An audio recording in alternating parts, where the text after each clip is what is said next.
दोस्तों, दुनिया में कई तरह के युद्ध होते हैं। एक युद्ध होता है सीमाओं पर जो हथियारों के साथ लड़ा जाता है, और अभी एक ऐसा युद्ध लड़ा जा रहा है जो सीमाओं से परे है। वो है आर्थिक युद्ध, वो है टैरिफ का युद्ध। हर युद्ध में भारत ने एक सक्षम जवाब दिया है। हमारी सेना ने शौर्य का प्रदर्शन किया है और पूरी दुनिया को दिखा दिया है भारत सर्वश्रेष्ठ है। पर अब ये जो आर्थिक युद्ध आया है, इसमें युद्ध सेना को नहीं लड़ना, इसमें युद्ध लड़ना है हमको।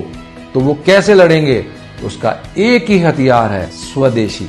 अगर हम स्वदेशी अपनाएंगे, हर काम में स्वदेशी सामान को प्राथमिकता देंगे, तो हम एक ऐसी आर्थिक स्थिति का निर्माण करेंगे जिससे भारत इस परिस्थिति का सामना दृढ़ता के साथ कर पाएगा। तो अब देश हमसे आह्वान कर रहा है, हमसे मांग रहा है कि हमें अब इस युद्ध में इसका साथ देना है। अमेरिका ने हम भारतवासियों के अहम पर चोट किए, हमारे स्वाभिमान को ललकारा है।